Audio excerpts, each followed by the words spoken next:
නමස්කාර වේවා බුදුරුවනට සැමදා බුදු හිමි සරණ යමි. නමස්කාර වේවා ධම්රුවනට සැමදා සදහම් සරණ යමි. නමස්කාර වේවා සංඝරුවනට සැමදා මහා සංඝ සරණ යමි. නමස්කාර වේවා තුනුරුවනට සැමදා තිසරණ සරණ යමි. සාදු සාදු සාදු.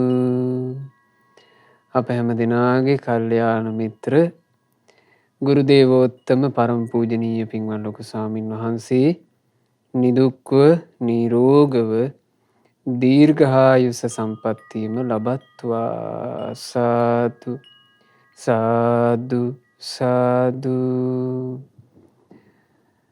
පූජනීය ගරුතර මහා සංඝරත්නයන් අවසරයි. වාසනාවන්ත සදහැවත් පින්වතුනි, අපේ මේ ජීවිතයේ සම්බන්ධයෙන් මනා වැටහීමක් අවබෝධයක් ලබා ගැනීම පිණිස අපිට උපකාර කරන කාරණාව තමයි ප්‍රඥාව, නුවණ. ඥානය, ප්‍රඥාව, නුවණ කියන දේ මේ මිනිස්සෙකුට, මේ සත්වයකට තියෙන වටිනම දේ. බුදුරජාණන් වහන්සේගෙන් දවසක් අහනවා, කිංසු නරාණං රතනං, ස්වාමීනි, මේ මිනිසයාට තියෙන, මේ සත්වයාට තියෙන වටිනාම මැණික, වටිනම මැණික කියලා කියන්න පුළුවන් මොකක්ද? බුදුරජාණන් වහන්සේ වදාළා, පඤ්ඤා නරාණං රතනං, ප්‍රඥාව තමයි මේ සත්වයාට තියෙන වටිනම මැණික. ප්‍රඥාව කියන මැණික ජීවිතේ ළඟ තිබුණු, ඒ මැණිකෙන් මුළු ජීවිතේම සැපවත් කරගත්ත මහා පින්වන්තයෝ මේ බුද්ධ ශාසනය කොච්චර හිටියද? එක එක තැන්වල පින්වන්තයෝ හිටියා. මහා ධනවත් කුලවල හිටියා, රජගෙවල් වල හිටියා, සිටුගෙවල් වල හිටියා. ඊළඟට ඇතැම් වෙලාවට දුගී දුප්පත් එදා වේල කන්න බැරි තැන්වලත් හිටියා. හැබැයි ඒ හිටපු හැම පින්වන්තයෙකුටම තිබුණා අර වටිනා මැණික, ප්‍රඥා මැණික. ඒ ප්‍රඥා මැණික කියන එක යම් කෙනෙක් ළඟ තියෙනවා නම් ඒ බඳු කෙනාට තමයි මේ ලෞතර බුදුරජාණන් වහන්සේගේ ධර්මය ස්පර්ශ වෙන්නේ. අනිත් කෙනාට ධර්මයේ ස්පර්ශ වීම පිණිස උවමනා කරන දේ නැහැ. ප්‍රඥාව නැත්තම් ධර්මයේ ස්පර්ශ වීම පිණිස උවමනා කරන දේ එයා ළඟ නැහැ. හරියට ලෝකෙ කොච්චර රූප තිබ්බත් ඇස් නැත්තම් රූප බලන්න බෑ.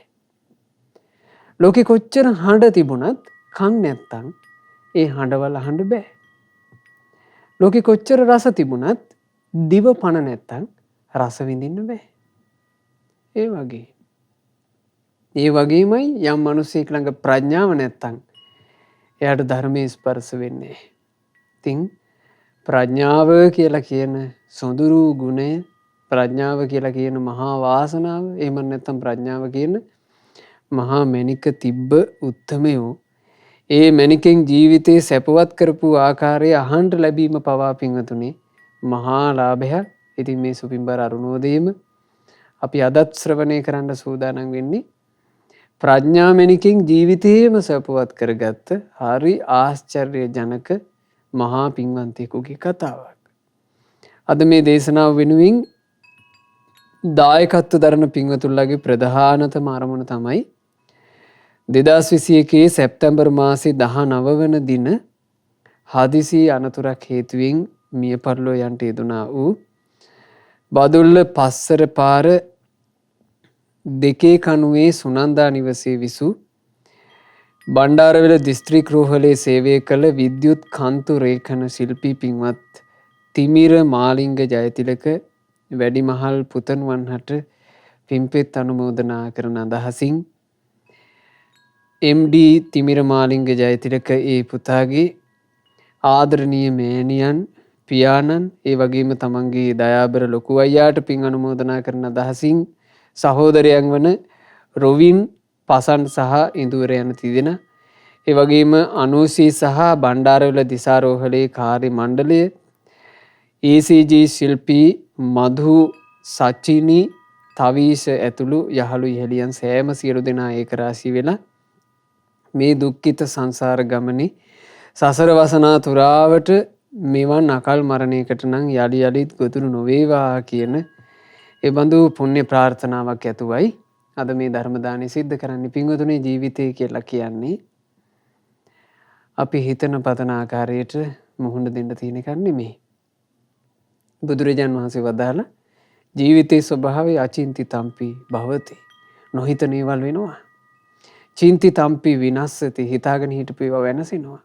යේනහි මඤ්ඤන්ති තතෝ තං හෝති අඤ්ඤතः. යම් යම් විදිහකට හිතාගෙන ඉන්නවද වෙන්නේම වෙන දෙයක්. ඉතින් බුදු කෙනෙක් මෙබඳු ජීවිතයක් ගැන පුදුමාකාර විස්මයජනක විදිහට විග්‍රහ කළා.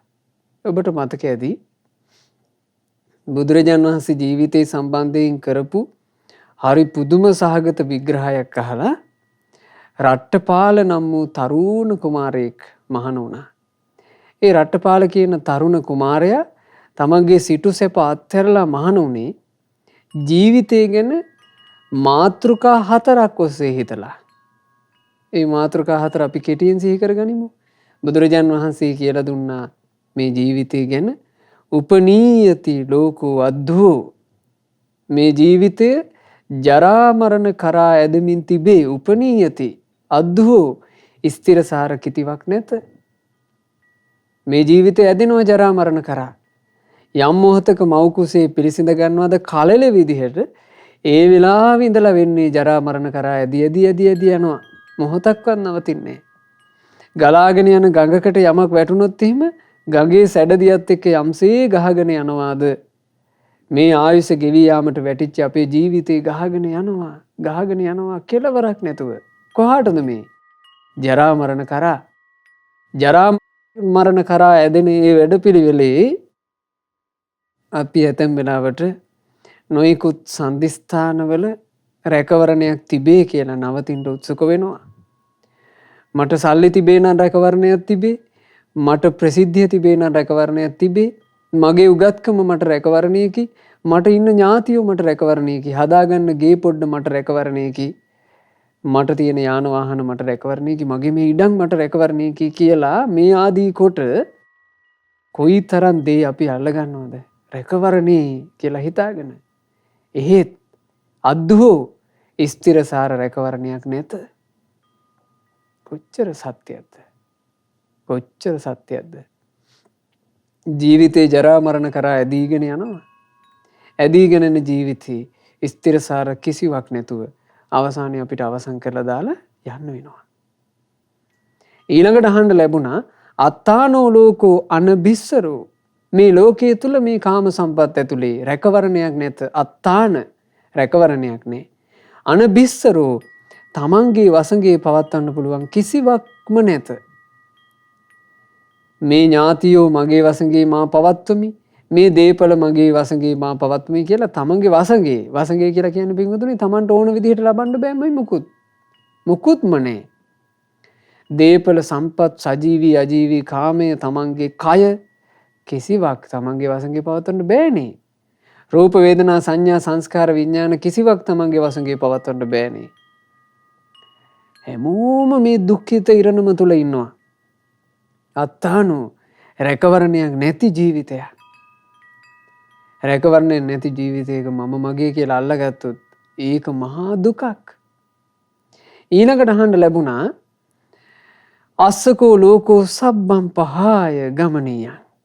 අස්සක කියලා කිව්වේ මේ මිනිසයා මේ ලෝකේ ජීවත් වෙනකොට තමන්ගේ කියලා ඇතැන් දේවල් අල්ල ගන්නවා.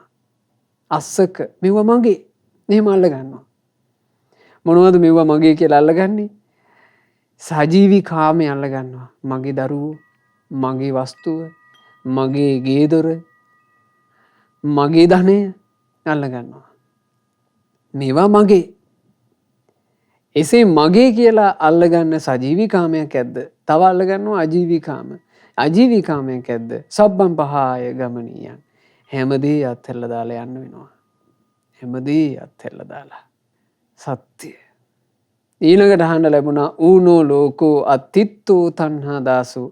මේ ලෝකයේ ඌණයි. ජීවිතේ පුරෝලා ඉවර කරන්න බෑ. මේ ඇස් වලට රූප පෙන්නලා ඉවර කරන්න බෑ. කන් වලට හඬවල් අස්වලා ඉවර කරන්න බෑ. නාසයට ගඳ සුවඳ දීලා ඉවර කරන්න බෑ. මේ දිවට රහ දීලා ඇති කියලා හිතෙන්නේ නෑ මේකට. කයට පහස දීලා ඇති කියලා හිතෙන්නේ නෑ. අතෘප්තිමත් ඌණයි. තණ්හාවට දාසය වෙලා. ඕන් ওই කරුණු හතර අහන්න ලැබුණා. අර මැනික තිබ්බ කෙනෙකුට. මොකක්ද මේ මැනික? ප්‍රඥාව නම් වූ මැනික.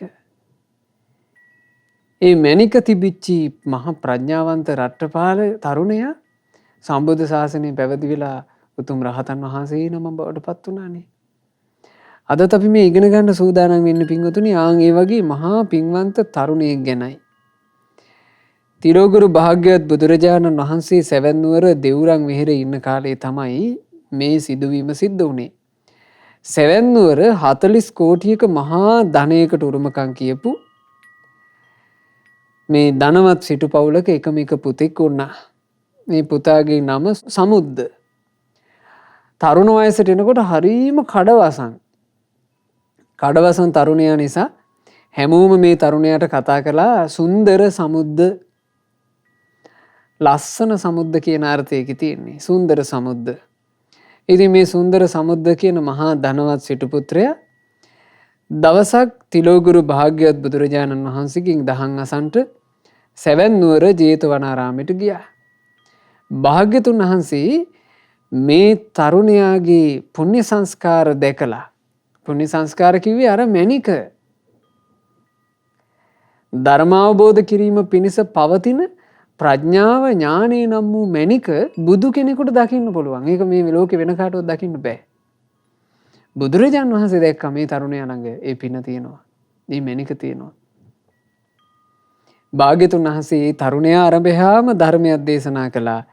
ඒ තරුණයා එදාම පැවිදි වෙන්න තීරණය කළා. බුදුරජාණන් වහන්සේ ළඟට පැමිණිලා භාග්‍යතුන් වහන්සේගෙන් පැවිද්දට අවසර ඉල්ලුවා. ස්වාමීනි තථාගතයන් වහන්සේ නොඑක ආකාරයෙන් දහම් දේශනකොට ඒ ධර්මයේ මමත් අහන් ඉන්නකොට මට හිතුනේ සම්බාධෝ ගරා වාසු මේ ගිහි ජීවිතය කියලා කියන්නේ හරි කරදර ගොඩක්.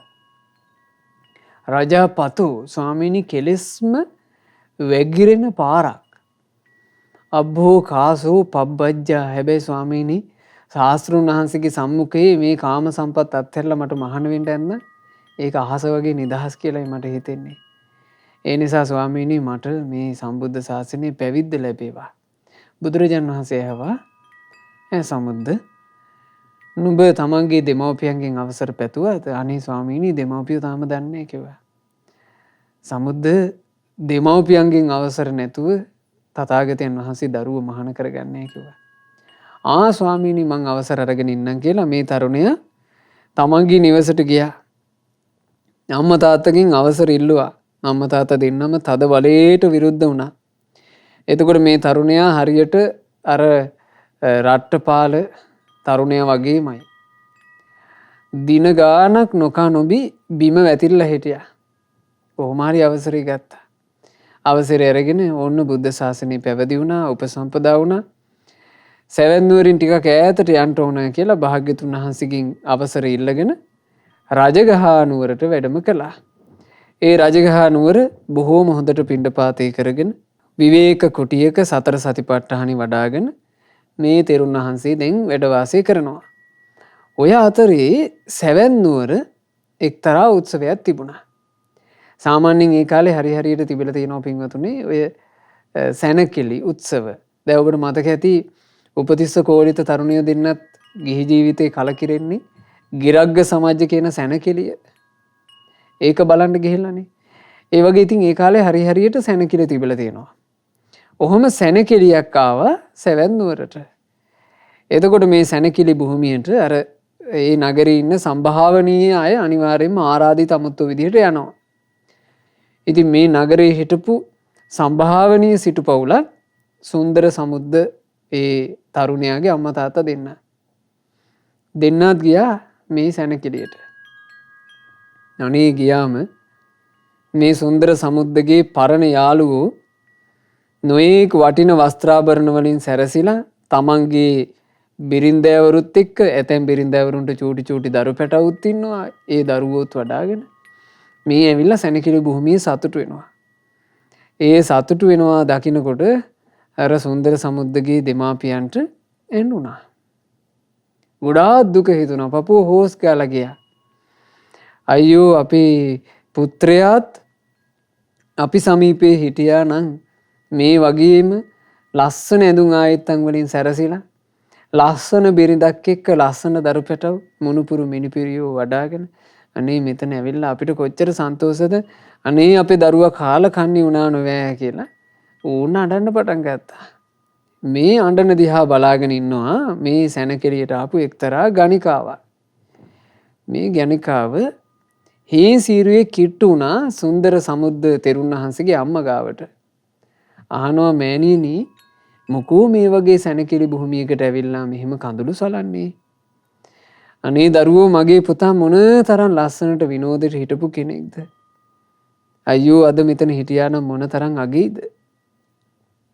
ඇයි මෑණියනි නුඹේ ඒ සුන්දර පුත්‍රයාට මක් වුණාද? දැන් ඔහු කොහෙද ඉන්නේ?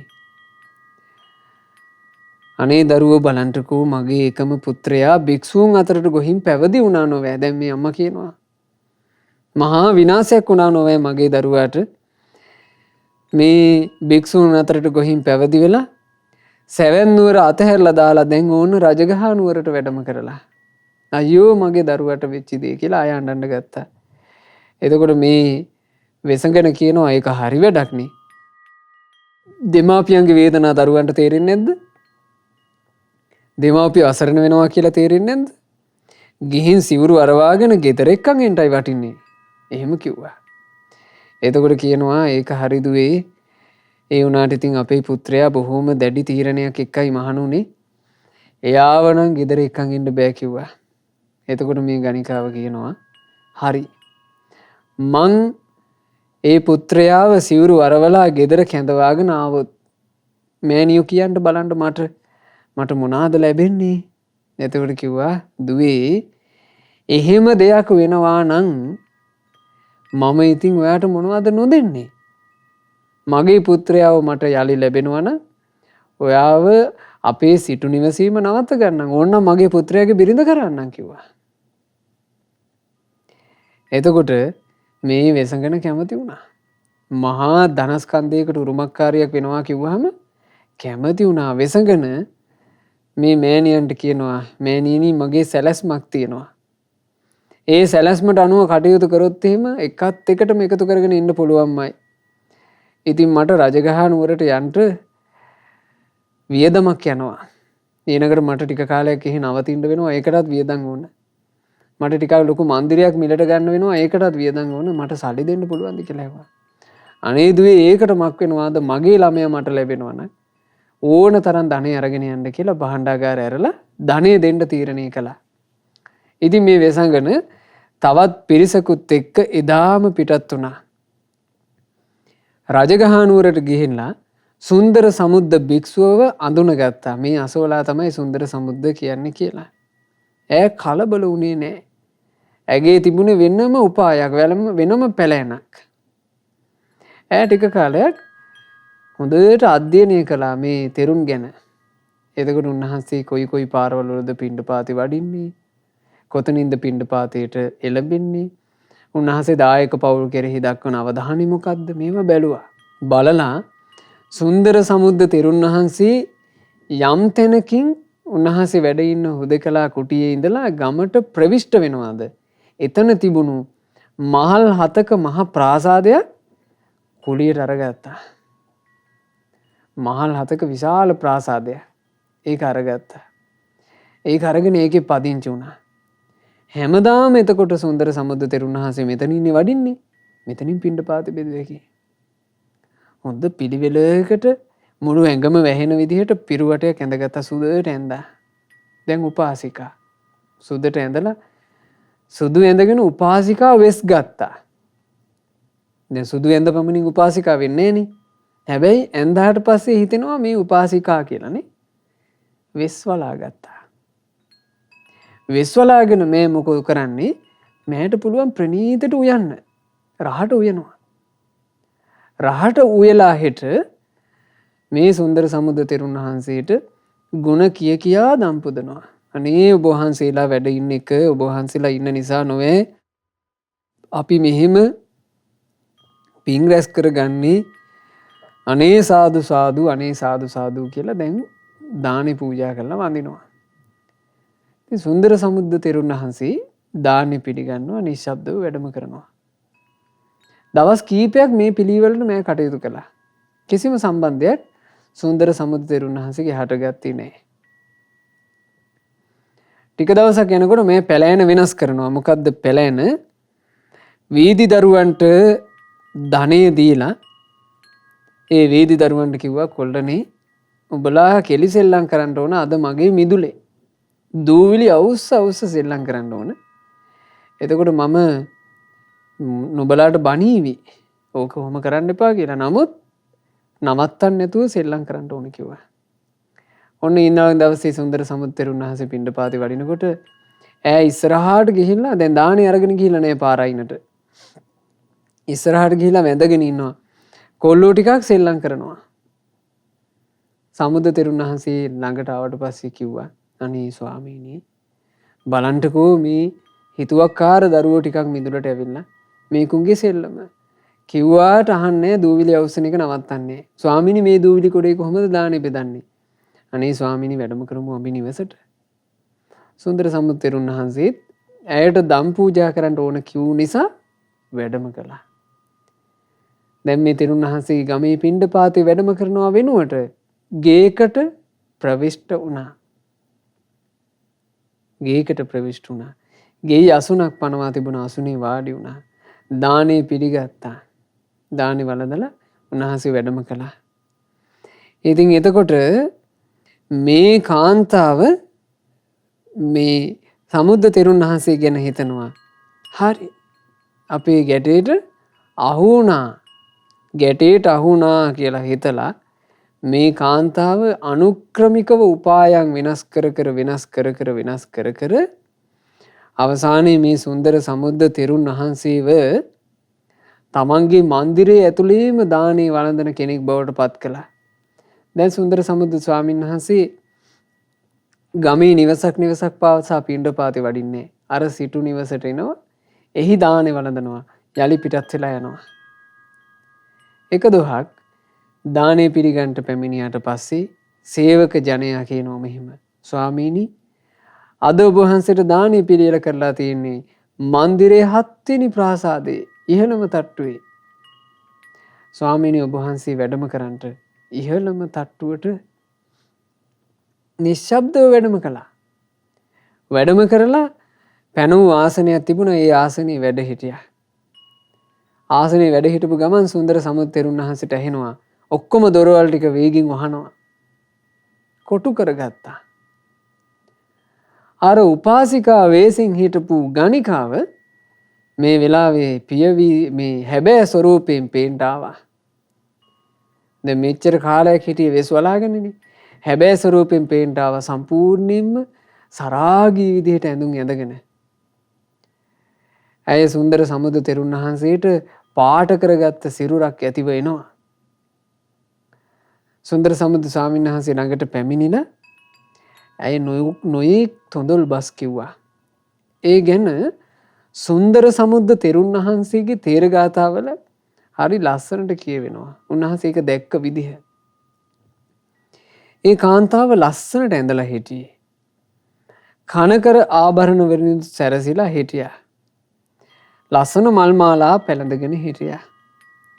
පාට කරපු පා දෙකක් ඈට තිබුණේ. රන්වන් සෙරෙප්පු දෙකක් දාගෙනයි ඈ උන්නේ.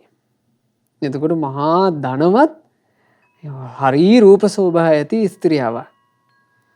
ඈ ඒ රන් සෙරෙප්පු දෙක ගැලෙව්වා. මං ළඟට වැඳගෙන ආවා. දැන් සුන්දර සමුද්ද මහරහතන් වහන්සේගේ තේර ගාථා මම මේ කියන්නේ. මා ළඟට වැඳගෙන ආවා. ඇවිදින් මිහිරි මොලොක් බසින් මට මෙන්න මෙහෙම කිව්වා. ඔයා පැවිදි වෙලා හිටියත් තාම තරුණයි. මං කියන දේ අහන්නකෝ. මනුස්ස ලෝකේ විඳින්න තියෙන සැප විඳලා ඉන්න. මං ඔයාට හැම සැප සම්පතක්ම දෙනවා. මං ඔයාට මේ ඇත්තමයි කියන්නේ. මං ගින්දර උනත් ගෙනල්ලා දෙන්න. අපි දෙන්න වයසට ගිහින් හැරමිටි ගහන කාලේ ආපුවම දෙන්නාම ගිහින් මහාන වෙමු. එතකොට අපි මේ තරුණ කාලේ මේ ජීවිතෙත් දිනුවා වෙනවා. අපේ ඊළඟ ලෝකෙත් දිනුවා වෙනවා. අපි ජීවිත දෙකම ජයගත්තා කියලා මේ තුඳුල් වචන කියන්න පටන් ගත්තා. දැන් මේ ස්ත්‍රියාව හිතාගෙන ඉන්නේ සුන්දර සමුද්ද ස්වාමීන් වහන්සේ කියලා කියන්නේ එහෙම අල්ලේ නටවන්න පුළුවන් කෙනෙක් කියලා. නමුත් සුන්දර සමුද්ද කියලා කියන්නේ මහා ප්‍රඥාවන්ත භික්ෂුවක්. ගමේ පිණ්ඩපාතේ වැඩම කළේ උන්වහන්සේ නොයලුණු සිතකින්. උන්වහන්සේ රාගයේ ආදීනව දැන හිටියා. සරාගී බවකින් ඇලී ගියොත් එහෙම මේකෙන් කොච්චර ව්‍යසන වෙනවාද කියන එක ගැන උන්වහන්සේට ප්‍රඥාවෙන් වැටහීමක් තිබුණා. ඒ නිසා උන්වහන්සේට මේ කියන වචන හරියට ඇහුනේ. මේ ගැන කියනවා ලස්සනට ඇඳගෙන කන කෙර ආභරණ වලින් සැරසිලා මං ඉදිරියේ වැඳගෙන ආයාචනා කර කර ඉන්න වෙසඟනව මං දැක්කේ මාරයාට උපු තොණ්ඩුවක් වගේ. බලන්න හිතුවේ හැටි. ඒ තුලින්ම මට යෝනිසෝ මනස්කාරය උපන්නා. ඒ මොහොතේම සුන්දර සමුද්ද තෙරුන් වහන්සේට සිහිය උපන්නා. අයියෝ මේ දානේ වේලකින්ද බඩ්ඩින්ගිත්තකින්ද මං කරගත්ත නස්පැත්තිය. නිදහසේ පිණ්ඩපාතේ වැඩම කර කර හිටපු මම ගෙයක් ඇතුළට ආවා. අවසානයේ තට්ටුවෙන් තට්ටුවට උඩට ඇවිල්ලා 7 වෙනි තට්ටුවකට ඇවිල්ලා දැන් මේ වෙසඟනකට කොටු වුණා නොවේ කියලා. මේ සුන්දර සමුද්ද තෙරුන් වහන්සේ දැන් හිතනවා මට මේ වෙලාවේ ධර්මයේ හැර වෙන පිහිටක් නන් නැත්තේය. ධර්මයේ පිරිසරණ හැර වෙනත් සරණක් නන් නැත්තේය. ඉතින් ওই වෙලාවේ සුන්දර සමුද්ද ස්වාමීන් වහන්සේ ධර්මයේම සිහි කරන්න පටන් ගත්තා කියනවා. රාගයේ ආදීනව සිහි කරන්න පටන් ගත්තා. රාගයේ දුරු කිරීමේ ආනිසංස සිහි කරන්න පටන් ගත්තා. දැන් ධර්මයේ මෙනෙහි කරනවා. ධර්මයේ මෙනෙහි කරනකොට තිලෝගුරු භාග්‍යවත් බුදුරජාණන් වහන්සේ මීට යොදුන් 45ක් දුර සෙවන්නුවර ජේතවනාරාමේ භාග්‍යතුන් වහන්සේ වැඩ ඉන්නේ. මේ සිදුවීම වෙන්නේ රජගහ නුවර. බුදුරජාණන් වහන්සේට සිනහ පහළ වුණා. ශාස්ත්‍රුන් වහන්සේ සිනහ පහළ කරනකොට පින්වතුන්ලා අසා තිබෙනවා ඊටාම අසිරිමත් සිදුවීමක් සිද්ධ වෙනවා. සිදුවන් දන්ත ධාතුන් වහන්සේලාගෙන් ශ්වේත ඝන බුද්ධ රශ්මි මාලාවෝ විහිදෙනවා. ඒ රශ්මි මාලා කදම්බය සම්බුදු සිරස 3 වතාවක් ප්‍රදක්ෂිනා කරලා නොපෙනියනෝ මේ අසිරිය වුණා.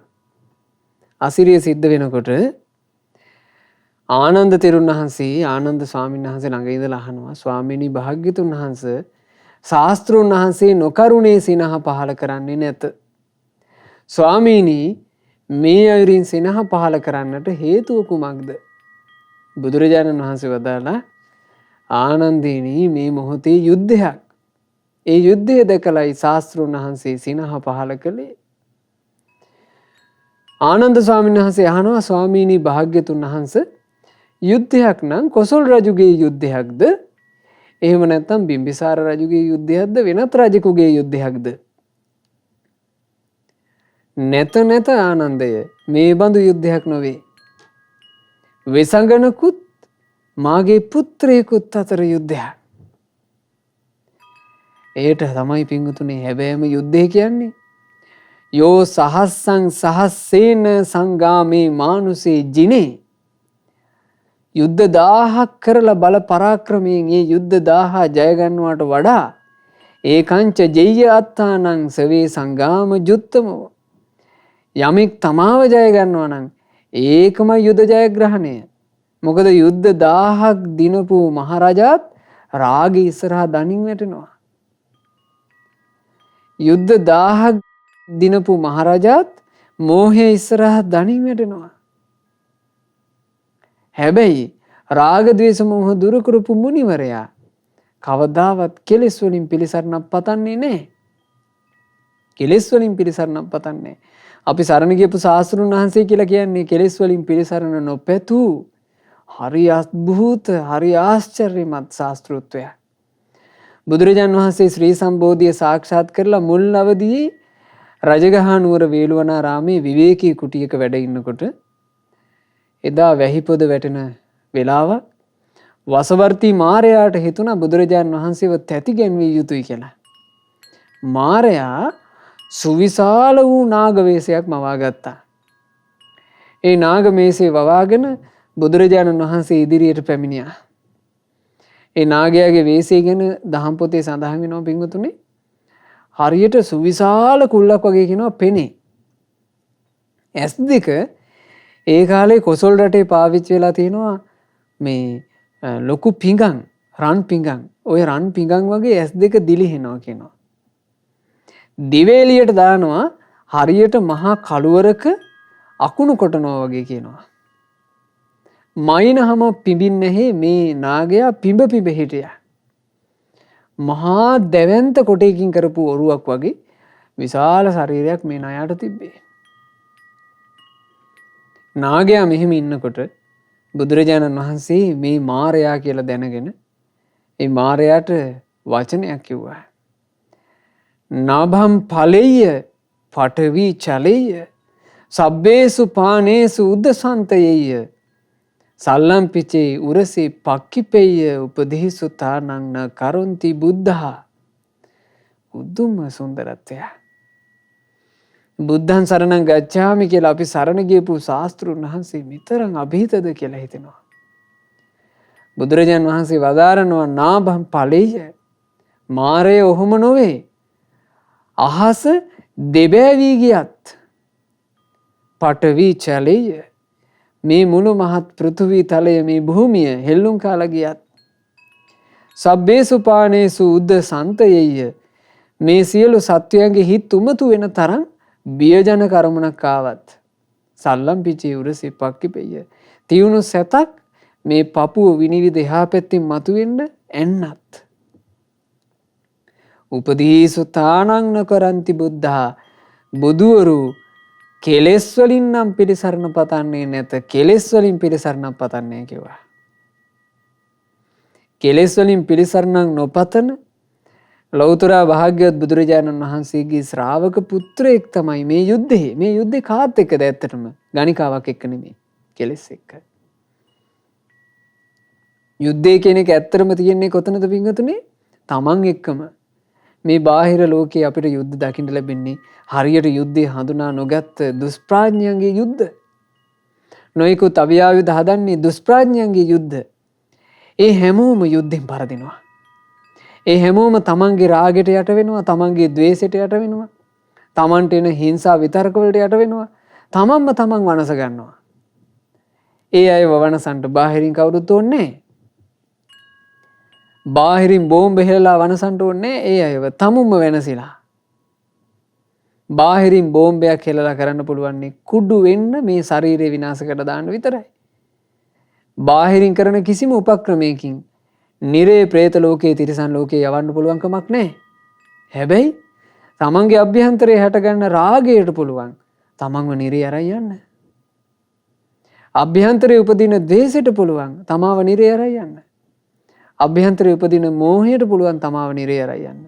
ඒ නිසා භයානක මහතුරා ඉන්නේ කොහෙද? ඇතුලේ. ඇතුලේ භයානක මහතුරා ඉන්නේ. හැබැයි බොහෝ දිනෙක තමන් ඇතුලේ ඉන්න තමන්ගේ හතුරා අඳුනාගෙන නැහැ. හතුරා අඳුනා ගත්තා නම් හතුරාට කෑම දෙන්නේ. දැන් ගොඩාක් දකින්න ලැබෙන්නේ හතුරාට කෑම දීම. හතුරට කෑම දෙනවා. එක අවස්ථාවක සීයා කෙනෙක් තමන්ගේ මුණුපුරාට ලස්සන කතාවක් කියලා දුන්නා. පුතේ සීයාගේ ඇතුලේ ඉන්නවා සත්තු දෙන්නෙක් කිව්වා. එකෙක් හොඳ එකෙක් අනිකා නරක එකා. පුතේ ඔයා දන්නවද මේ සත්තු දෙන්න හැමතිස්සෙම රණ්ඩු කරනවා. අර චූටි පුතා අහනවා සීයේ කවුද රණ්ඩුවෙන් දිනන්නේ? පුතේ මං කණ්ඩ දෙන එක නොවේ දිනන්නේ. මොකಾದ දිනන්නේ? කණ්ඩ දෙන එක දිනන්නේ. කණ්ඩ දෙන්නේ හොඳ එකාට නම් හොඳ එකා පෝෂණය වෙලා නරක එකාව නසනවා. කණ්ඩ දෙන්නේ නරක එකාට නම් නරක එකා පෝෂණය වී හොඳ එකා නසනෝමයි. අද කාලේ ඇතැමුන්ගේ ජීවිත ගත්තොත් එහෙම හොඳ එකා නැත්තටම නැති වෙනකන් නරක එකාට කණ්ඩ දීලා. ඉතින් ඒ නිසා තමුන්ගේ ජීවිතේ රැකවරණය කියන එක තමන් හදාගන්න ඕන. ඒක තමයි පින්වතුනි ජීවිතය ඇතුලේ තියෙන යුද්ධය කියලා කියන්නේ. මේක තමයි යුද්ධය. ඉතින් භාග්‍යතුන් වහන්සේ වදාලා ආනන්දේ යුද්ධය තියෙන්නේ සුන්දර සමුද්දය කියන මගේ ශ්‍රාවක පුත්‍රයාටත් වෙසඟනකටත්. ඒ දෙන්නා තමයි යුද්ධේ.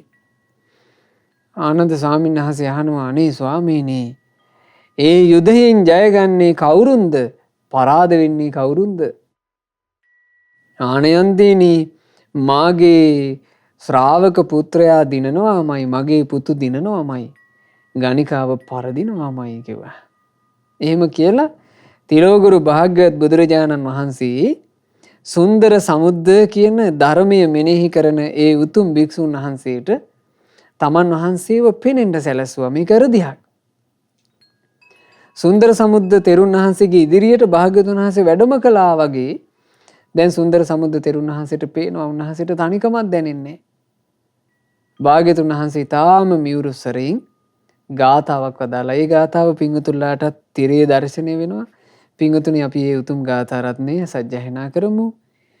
යෝදකාමේ පහත්වාන අනාගාරෝ පරිබ්බජේ කාම භව පරික්ඛීනං තමහං බ්‍රූමි බ්‍රාහ්මනං යමික් මෙලොවේ සියලු කාමය අතර සසුනේ පැවිදි වූයේද කාම භව බන්ධන නැසූ සමනහට කියමි මම බමුණා කියා. බුදුරජාණන් වහන්සේ දේශනා කළ අර සුන්දර සමුද්ද තෙරුන් වහන්සේට අර්ථය. යම් කෙනෙක් යෝධකාමේ පහෙත්වාන මේ ලාමක වූ කාමයට තියෙන හිත අත්හැරලා දාලා. කාමය කියලා කිව්වේ ප්‍රිය රූප, ප්‍රිය ශබ්ද, ප්‍රිය ගන්ධ, ප්‍රිය රස, ප්‍රිය පහස කෙරෙහි පුරුෂයාගේ තියෙන සංකල්පීය රාගයයි කාමය. සාලස්සනයි, හැඩයි කියන පුරුෂයාගේ හිත ඇතුලේ හටගන්නවා සංකල්පීය රාගය. ඒ සංකල්පීය රාගයටයි කාමය කියලා කියන්නේ. බුදුරජාණන් වහන්සේ වදාළේ නැතේ කාමා යානි චිත්‍රානි ලෝකේ. මේ ලෝකයේ තියෙන විසිතුරු දේවල් වලට නෙමෙයි කාමය කියලා කියන්නේ. සංකප්ප රාගෝ පුරිසස්ස කාමෝ. පුරුෂයාගේ කාමය කියලා කියන්නේ තමන්ගේ අභ්‍යන්තරයේ තියෙන සංකල්පයටයි. දැන් ඒක හොඳට ප්‍රකටයි. මේ ලස්සන රූප සෝභා ඇති ස්ත්‍රියව හැඩට සැරසිලා එනකොට කෙනෙකුට හිතෙනවනේ මේක පුදුම කාමයක් කියලා. නෑ, ඒ තිබුණේ කාම ගුණේ. ඒ කාම ගුණේ ගැන යම් පුරුෂයෙකුට කල්පනා කරන්න පුළුවන් ශා හැඩකාර ස්ත්‍රියාවක් නොවේ.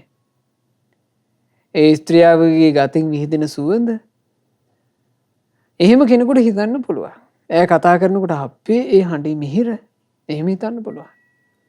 හැබැයි සුන්දර සමුද්ද ස්වාමීන් වහන්සේ කොහොමද හිතුවේ? සුන්දර සමුද්ද ස්වාමීන් වහන්සේ නොයැලෙන විදිහට හිතුවා. නොයැලෙන කෙනාට සැපේ ලං වෙනවා, දුක ඈතට යනවා.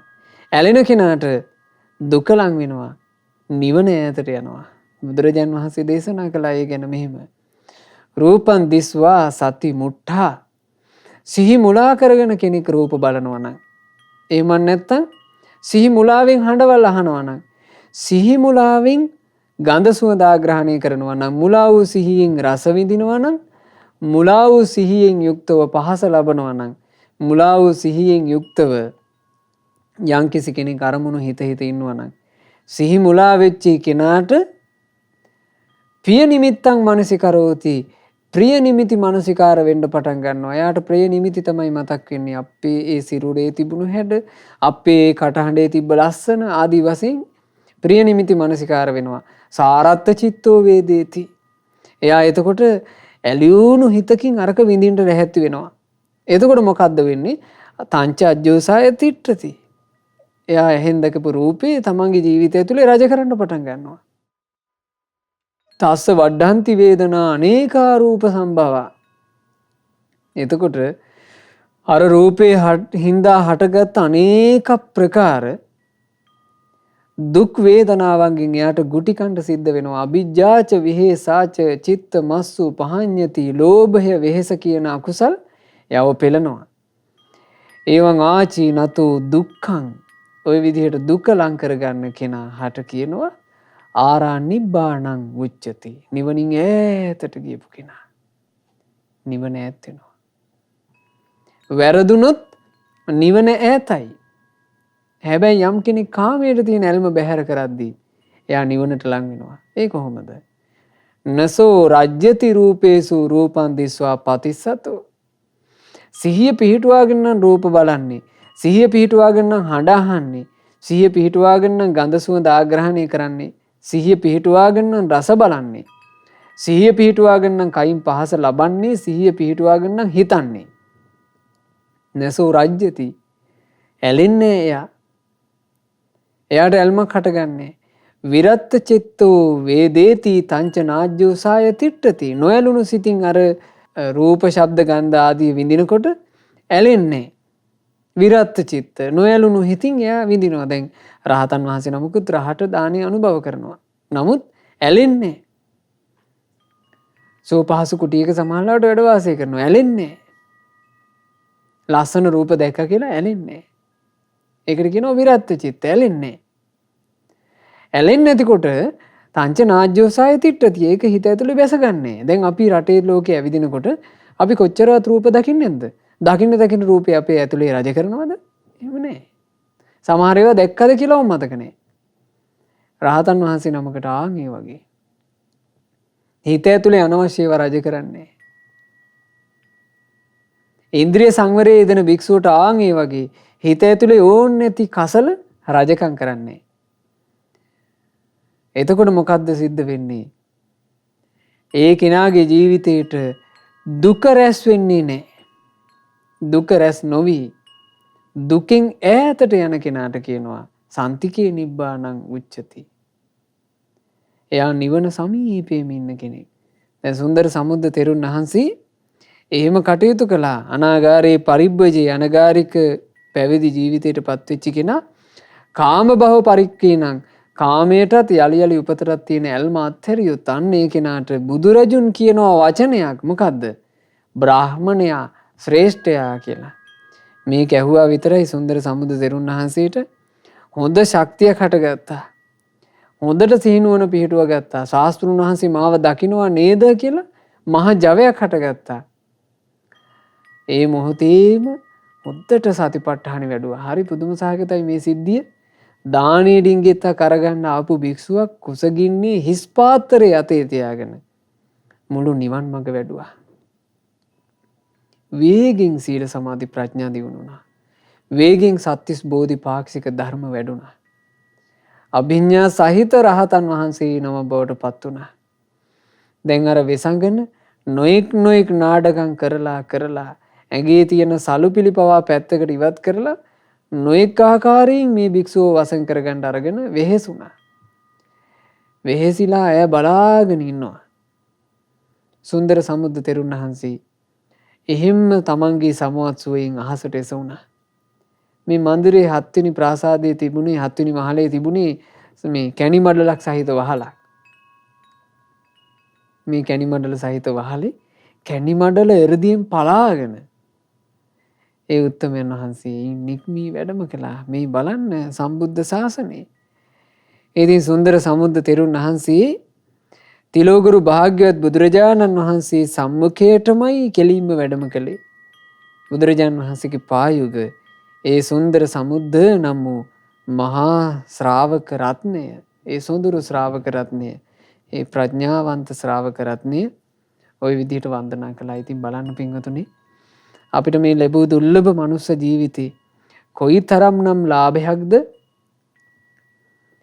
තෙරුවන් සරණ යන්න ලැබීම.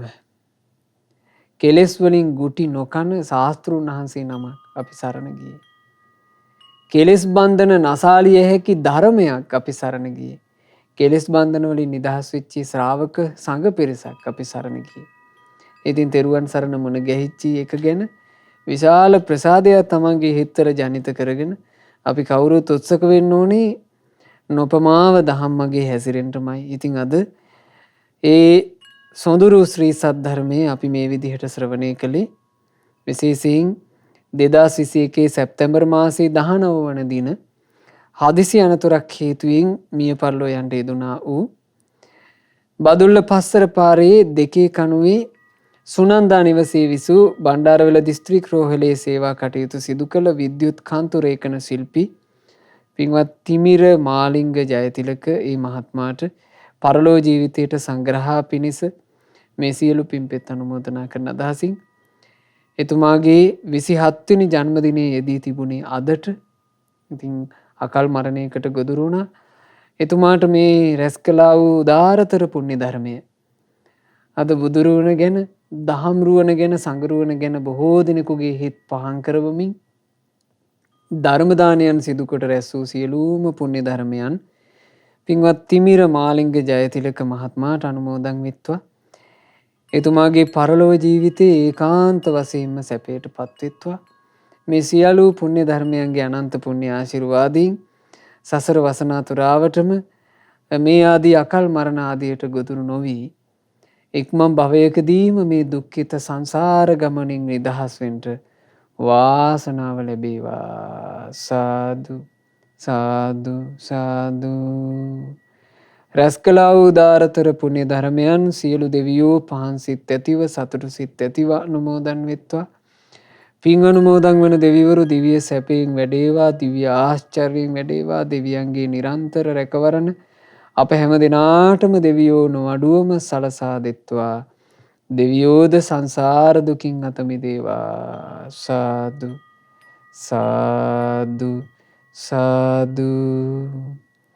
රැස් කළ උදාර පුතර පුණ්‍ය ධර්මයන් අපගේ ගුරු දේවෝත්තම කල්යාණ මිත්‍ර පරම පූජනීය පින්වත් ලොකු ස්වාමීන් වහන්සේට අනුමෝදන්ව ගුරු දේවයන් වහන්සේ නිදුක්ව නිරෝගව දීර්ඝායුෂ සම්පන්නියම ලබත්වා ගෞතම සාසනය තුලම උතුම් වූ චතුරාර්ය සත්‍ය ධර්මය පරිපූර්ණ වශයෙන්ම අවබෝධ කරගන්නට වාසනාව ලැබේවා. සාදු සාදු සාදු.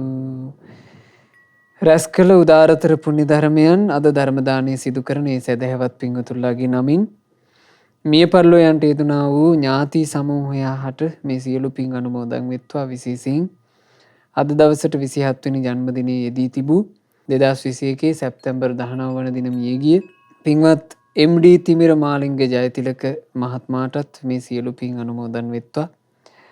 තමන්ගේ නමින් මියගිය සියලු ඥාති සමූහයාට පින් අනුමෝදන්ව ඥාතීන්ගේ පරලෝ ජීවිතේ ඒකාන්ත වශයෙන්ම සැපයට පත්වෙත්වා.